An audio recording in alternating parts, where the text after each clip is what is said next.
C'est un brouillon, c'est quelque chose qui n'est pas fini, qui n'est pas complet. Et peut-être que toi, tu as des projets dans ton cœur. Que la Bible dit, que dans le cœur de l'homme et de la femme, du jeune garçon et de la jeune fille, il y a beaucoup de projets. Surtout quand on est jeune, on a la vie devant nous, puis on essaie de se projeter plus loin et puis de se faire des projets. Mais ce n'est pas des projets dans le monde qu'il faut, c'est des projets en Dieu.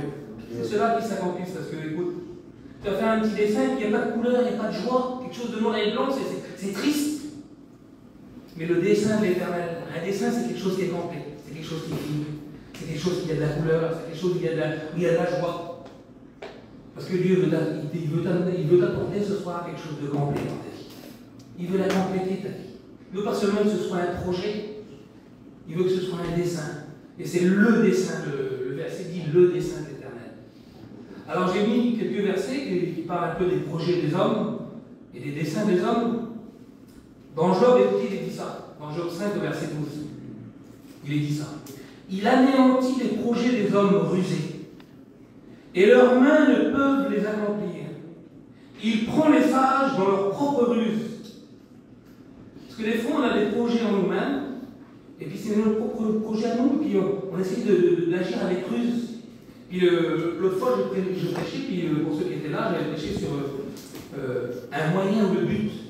Est-ce que ta vie chrétienne, ou Jésus, pour toi, il est un moyen, ou il est le but de ta vie chrétienne? On peut en faire un moyen pour parvenir à nos fins, pour parvenir à nos projets. Et si tu agis avec ruse, malheureusement pour toi, la Bible dit que, écoute, la fin du verset dit, et les desseins des hommes artificieux sont renversés. Les hommes artificieux, c'est le mot artificiel en réalité, c'est quelque chose qui est faux, c'est pas vrai. Et si tu n'es pas vrai, eh ben, tes projets à toi, tes dessins à toi, ils vont être renversés par toi.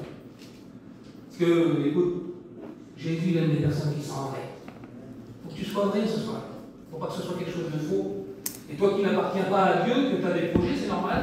Que tu as des projets dans le monde, parce que peut-être que les choses de Dieu, ben, ça t'intéresse un petit peu, mais tu t'intéresses un peu plus à ta vie. Jésus peut te donner un vrai dessin, quelque chose de bon, quelque chose qui peut durer. Parce que les projets, ça ne dure pas, les projets dans le monde. C'est quelque chose qui va durer le moment de ta petite vie, mais c'est un projet qui passe en vérité. Parce qu'il est dit ça dans le Proverbe 15, écoutez, au verset 22, il dit ça. Les projets échouent. Tout le monde veut que ces projets réussissent en réalité, mais la Bible dit que les projets échouent, faute d'une assemblée qui délibère. C'est comme c'est ensemble que les projets ça réussit.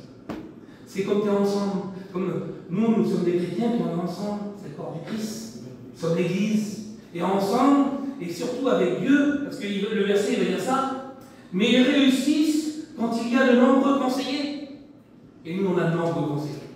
Enfin du moins on a trois. Il y a Dieu le Père, il y a Jésus le Fils, et il y a le Saint-Esprit. Et quand tu as ces conseillers-là dans ta vie, eh ben, tes projets réussissent. Tes projets en Dieu, pas des choses dans le monde hein, qui vont t'emmener qu'à ta perte en réalité. Parce que les projets dans le monde, c'est ce que l'ennemi veut faire pour toi, il veut te pousser à avoir des projets dans le monde. Et c'est des projets en Dieu ce soir qu'il faut que tu aies. Puis il y a une petite histoire dans la parole de Dieu, vous la connaissez tous, enfin je pense la plupart. C'est dans Luc 12, au verset 16, c'est l'histoire du riche insensé. Il est dit ça, c'est Jésus, il a dit ça, il leur dit cette parabole. Les terres d'un homme riche avaient beaucoup rapporté, et il raisonnait en lui-même, disant que ferai-je? Car je n'ai pas de place pour serrer ma récolte. Voici, dit-il, ce que je ferai. J'abattrai mes greniers, j'en bâtirai des plus grands, j'y amasserai toute ma récolte et tous mes biens. Et je dirai à mon âme, tu as beaucoup de biens en réserve pour plusieurs années. Repose-toi, mange, bois, réjouis-toi. Mais Dieu lui dit, insensé, cette nuit même ton âme te sera redemandée. Et ce que tu as préparé, pour qui ce sera en amour? Lui, son désir à lui, c'était de s'amasser des choses, son projet, c'était de s'amasser des choses sur la terre. Il voyait qu'aux choses de la terre, et on voit dans cette histoire qu'il ne pensait pas aux choses de Dieu, il pensait aux choses de la terre. Ses projets sont basés sur les choses de la terre. Il dit, mange-toi, il dit à son âme, réjouis-toi. Mais ton âme, elle ne se réjouira pas, je te dis. Parce que c'est une chose passagère, parce que la Bible elle dit même que cette nuit même, ton âme hein, sera demandé. Je ne souhaite pas de malheur ce soir, mais il y a des gens qui vivent plus longtemps et moins longtemps. Il y en a qui meurent jeunes, il y en a qui meurent vieux. Puis un jour on quitte cette terre, que ce soit par le moyen de la mort, que ce soit par le moyen du retour du Seigneur. Un jour, il faudra la quitter la terre. Écoute ce qu'il va dire dans Ecclésiaste 12. Il va dire, jeune homme, réjouis-toi dans ta jeunesse, livre ton cœur à la joie pendant les jours de ta jeunesse. Marche avec les voies de ton cœur et selon les regards de tes yeux. Mais sache que pour tout cela, Dieu t'appellera en jugement. Alors, tu peux être comme cet homme insensé et riche. C'est l'histoire de l'homme insensé. Il ne faudrait pas que tu sois insensé ce soir. Il faut que tu sois sensé. Il faut que tu réfléchis. Que ce ne soit pas seulement un projet dans le monde de ta vie. Il faut que ce soit un projet en Dieu. Pas seulement un projet, mais que ce soit le dessein de Dieu que tu reçois dans ta vie. Parce que Dieu, il a des projets pour toi. Mais le principal, c'est le dessein de Dieu. Mais la Bible nous dit aussi que Satan a des desseins. On le trouve dans 2 Corinthiens 2:11. Il dit afin de ne pas laisser à Satan l'avantage sur nous, car nous n'ignorons pas ses desseins. Et pour nous qui sommes chrétiens, on n'ignore pas les desseins de Satan. On sait ce qu'il veut. Il veut notre perte. Il veut pas qu'on réussisse dans notre vie chrétienne, qu'on reçoive des dons de Dieu, qu'on grandisse en Dieu. Et pour toi qui n'es pas chrétien, si tu ne connais pas les desseins de Satan, ben lui, son dessein, c'est que tu restes tel que tu es. Son but à lui, son dessein à lui, c'est que tu restes comme tu es, que tu n'acceptes pas le Seigneur. C'est son dessein à lui. Mais écoute ce qu'il est dit dans le psaume 33, verset 10. L'Éternel renverse les desseins des nations. Il anéantit les projets des peuples. Les desseins de l'Éternel subsistent à toujours, et les projets de son cœur, de génération en génération. On voit que les desseins des hommes, les desseins des nations, les desseins de Satan, ils sont renversés par Dieu. Ils ne subsistent pas. La Bible dit que c'est le dessein de l'Éternel qui subsiste à toujours, et ses projets sont dans son cœur, de génération en génération. Tu veux que tes projets réussissent, mais il faut que tu aies des projets en Dieu. Il n'y a que les projets en Dieu qui réussissent. Il n'y a que les desseins en Dieu qui réussissent. Et puis écoute, j'aimerais te parler du dessein de Dieu, c'est celui-là le plus important. Le dessein de Dieu, écoutez, dans Romains 8:28, il va dire ça. Nous savons du reste que toute chose concourt au bien de ceux qui aiment Dieu, de ceux qui sont appelés selon son dessein. Et j'aimerais te dire ce soir que Jésus, que Dieu, il t'appelle selon son dessein ce soir. Il veut que tu fais partie du dessein de Dieu. Cette partie où il y a de la couleur, où il y a de la joie, où il y a de l'espérance. Mais le dessein des hommes, il n'y a pas d'espérance, il n'y a pas de joie. Les hommes, ils désirent avoir de la joie, ils désirent avoir de la paix. Mais dans le monde, il n'y a pas de paix, il n'y a pas de joie. C'est seulement un projet. Mais Dieu, lui, le projet-là, il peut t'accomplir dans ta vie ce soir. Tu peux recevoir le dessein de Dieu. Le dessein qui est terminé, que Jésus a accompli. Tu peux le recevoir ce soir. Dans Acte 2, au verset 21, il va dire ça. Alors quiconque invoquera le nom du Seigneur sera sauvé. Et il dit la suite, homme israélite, écoutez ces paroles. Jésus de Nazareth, cet homme à qui Dieu a rendu témoignage devant vous par les miracles, les prodiges et les signes qu'il a opérés par lui au milieu de vous. Comme vous le savez vous-même, cet homme livré selon le dessein arrêté et selon la préscience de Dieu. Vous l'avez crucifié et vous l'avez fait mourir par la main des impies.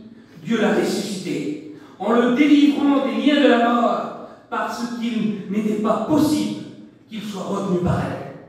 Le dessein de Dieu, c'était prévu que cet homme-là, Jésus-Christ, le Fils de Dieu, vienne sur la terre, qu'il soit livré. C'était le dessein de Dieu, ça, c'était ce qui était destiné. C'est ce qu'il avait prévu, Dieu, pour nous, selon sa préscience. Jésus a été crucifié, il est mort sur une croix, il a été livré par des impies, mais la Bible dit qu'il a été ressuscité. Amen. Il est ressuscité, puis il intercède pour toi auprès du Père, mais il faut le recevoir. Il faut que tu rentres dans le dessein de Dieu ce soir. Si tu ne rentres pas dans le dessein de Dieu, tu seras dans cette partie qui est en noir et blanc, qui est gris, qui n'a pas de triste, qui n'a pas de joie, qui n'a pas de bonheur. Du moins une petite joie ou un petit bonheur que le monde peut apporter, mais qui ne dure pas. Parce que Jésus va dire, je vous laisse ma paix, je vous donne ma paix. Pas comme le monde elle donne.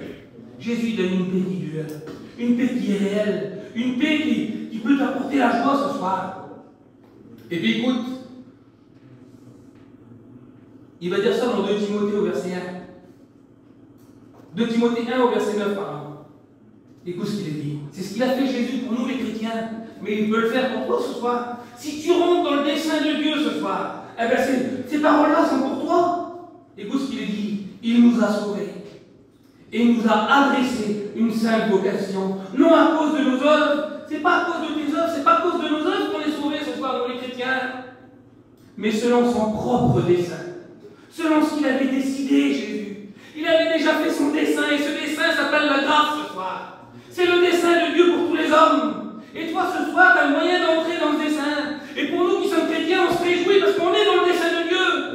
Et on voudrait que toi qui n'es pas chrétien, que toi qui n'appartiens pas à Dieu, tu puisses entrer dans le dessein avec nous. Dans le plan de Dieu, le plan de la grâce ce soir. C'est ce qu'il avait fait Jésus, mais selon son propre dessein et selon la grâce qui nous a été donnée en Jésus-Christ, avant les temps éternels. Toi, c'est un temps éternel. Le dessein de Dieu, c'est un temps éternel. Le projet d'un homme, ça dure 70, 80 ans. Pour les plus robustes, allez, il y en a qui vivent jusqu'à 100 ans. Mais c'est fini après. C'est la mort éternelle. Mais le dessein de Dieu, il va jusqu'à dans les temps éternels. Il va dans l'éternité. Le dessein où il y a des couleurs, où il y a de la joie, où il y a de l'espérance, où il y a une vie abondante pour toi. Une vie éternelle dans le ciel avec Dieu.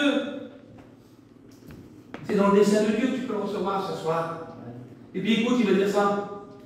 Et qui a été manifesté maintenant par la venue de notre Sauveur Jésus-Christ, qui a réduit la mort à l'impuissance et a mis en évidence la vie et l'immortalité par l'Évangile. Et l'Évangile, il a dit Steven, c'est une bonne nouvelle ce soir. C'est par cette bonne nouvelle ce soir qu'il a mis en évidence la vie et l'immortalité qui t'a offert, Seigneur. Il a réduit la mort à l'impuissance. Ça veut dire quoi ça? On ne peut pas mourir. Oui, tu ne peux pas mourir. Pas sur cette terre, hein, je parle dans l'éternité. Parce que quand tu quittes cette terre, si tu n'as pas Jésus dans ta vie, tu meurs éternellement. Ça s'appelle la mort éternelle. C'est loin de Dieu, dans les tristesses, dans la souffrance. C'est la mort éternelle. Mais Jésus l'a rendu impuissant, cette mort-là, par le sacrifice de la croix. Si tu l'acceptes, bien sûr, il faut que tu viennes avec un cœur repentant, que tu reconnaisses que tu es un pécheur, que tu reconnaisses que Jésus il est mort pour toi sur le bois de la croix, que son sang a coulé et qu'il t'a lavé de tout péché. Mais ce soir, il faut que tu rentres dans le dessein de Dieu. C'est important, Seigneur. C'est ta vie, c'est pas seulement ta vie qui est en jeu, c'est ton éternité.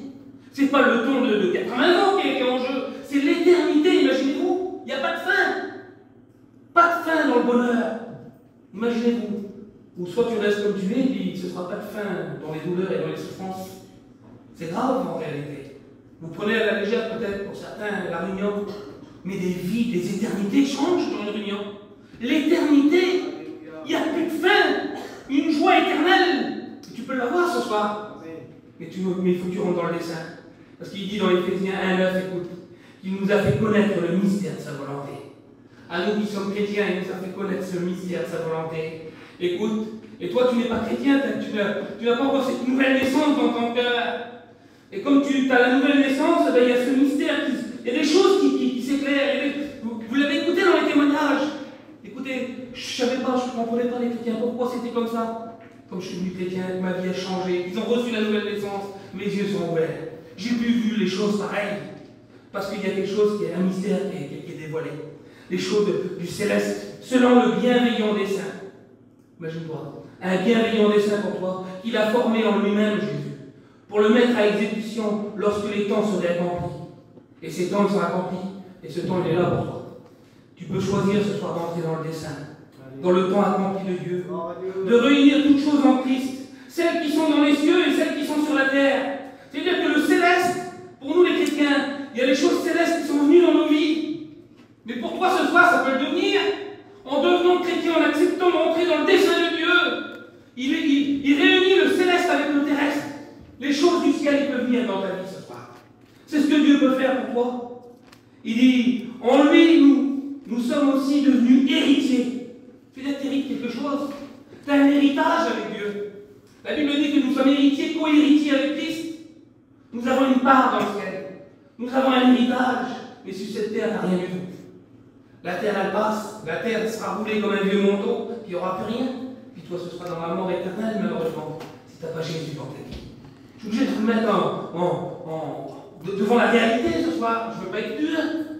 Mais c'est la parole de Dieu. Il y a deux chemins. Il y a la vie et la mort. C'est vrai. Alors ce soir, écoute, Tu as un choix à faire dans ton cœur. Il dit, devenus héritiers, on est devenus héritiers, ayant été prédestinés suivant le plan de celui qui a opéré toutes choses, d'après le conseil de sa volonté, afin que nous servions à célébrer sa gloire. Nous qui d'avance avons espéré en Christ. Parce qu'on a une espérance pour les chrétiens. On espère en Christ. On a une espérance parce que Jésus nous a promis qu'on serait avec lui dans le ciel. En lui, vous aussi, après avoir entendu la parole de la vérité. Et ce soir, après avoir entendu la parole de vérité, ce soir, tu peux rentrer dans le dessein. L'évangile de votre salut, ce soir, cette bonne nouvelle, peut devenir l'évangile de ton salut ce soir. Ça peut le devenir. En lui, vous avez cru et vous avez été scellés, la Bible dit, du Saint-Esprit, qui avait été promis, lequel est un gage de notre héritage pour la rédemption de ceux que Dieu s'est acquis pour célébrer sa gloire. La Bible dit qu'on a été scellés, nous les chrétiens, du Saint-Esprit qui avait été promis, lequel est un gage. Et le mot gage, c'est-à-dire que le Saint-Esprit est un gage pour nous les chrétiens. Ça veut dire quoi qu'il est un gage? Ça veut dire si t'es né de nouveau, parce que la nouvelle naissance, elle se crée en nous, là, par le moyen du Saint-Esprit. Tu nais de nouveau, et le Saint-Esprit, il est un gage. Et vous savez, c'est quoi ce gage, le mot du gage? C'est une bague de fiançailles. C'est-à-dire que le Saint-Esprit, il est notre bague de fiançailles. C'est le signe qu'on appartient à quelqu'un. C'est qu'on est rempli du Saint-Esprit. C'est que notre vie a changé. C'est qu'on a eu la nouvelle naissance. Il est ce gage, il est cette alliance là, qui montre qu'on est fiancé à Christ. Bientôt, on sera l'épouse de Christ. Amen, les chrétiens. On est fiancé à lui, on appartient à quelqu'un. Et toi, ce soir, tu peux aussi être scellé du Saint-Esprit. Avoir ce gage, recevoir le Saint-Esprit dans ta vie. Mais il faut faire un choix ce soir. Il faut que tu rentres dans le dessein de Dieu. C'est tout simple en réalité. Puis écoutez, je termine juste avec ce verset-là. Je ne vais pas être long avec vous, je finis juste là. Jérémie 29, 11, il va dire ça. Car je connais les projets que j'ai formés sur vous. Parce que Dieu, il a un dessein, la Bible dit. Le dessein, c'est la grâce. Mais il a aussi des projets dans nos vies chrétiennes sur cette terre. Des projets qui vont s'accomplir, une vie de lecture qui va grandir, une vie de prière, des dons spirituels qu'il va nous donner. C'est des projets pour notre vie chrétienne, ça. Projet de paix, la Bible dit, et non de malheur, afin de vous donner un avenir. Parce que c'est ce que Dieu veut te donner ce soir. D'entrer dans le dessein de Dieu, ça te donne un avenir et de l'espérance. Vous-même vous créez, la Bible dit, et vous partirez.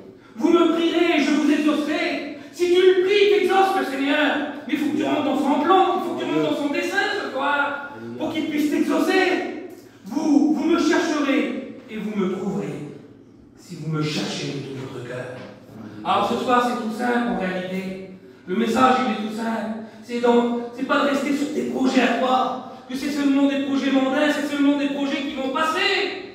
Mais Dieu a un projet éternel pour toi. C'est le dessein de Dieu, la grâce qui t'est proposée ce soir, et Dieu veut te le donner. Il y a dans le cœur de l'homme beaucoup de projets.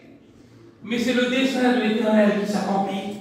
Et ce soir, le dessein de l'Éternel, il veut s'accomplir dans ta vie. Il suffit que tu prennes une conscience de ça ce soir. C'est tout simple, je finis là. On va prier le Seigneur. On incline nos têtes, s'il vous plaît. Et puis on prie le Seigneur. Et puis j'aimerais que vous réfléchissiez, Seigneur, à ce message, pas parce que c'est moi qui ai prêché. Peu importe, c'est Dieu qui parle ce soir à travers le message. Dieu veut que tu rentres dans son dessein. Dieu veut que tu participes à la grâce avec nous. Il nous a donné un héritage, mais à toi, il peut te le donner aussi. Il te tend la main ce soir. Il te tend le dessein. Il propose d'entrer dans son dessein. Pas seulement des projets qui vont passer, mais un dessein éternel. Pas un petit coloriage, pas un petit brouillon qui a été fait de la main d'un homme, qui n'a pas de fin, que ce n'est pas accompli, c'est des projets, c'est pas fait encore. Mais Jésus, sur le bois de la croix, il a dit qu'il a tout accompli. Il a tout accompli. Ça veut dire que le dessein, il a été fini. Le plan de la grâce, il est accompli. Le dessein de Dieu, il est parfait. Et ce soir, il t'est proposé de rentrer, de faire partie du dessein de Dieu. C'est tout simple, Seigneur Jésus. Écoute, tu fais juste cette réflexion dans ton cœur. Je vais faire un petit appel avec la permission de Steven. Écoute, c'est tout simple. Tu veux rentrer dans le dessein de Dieu.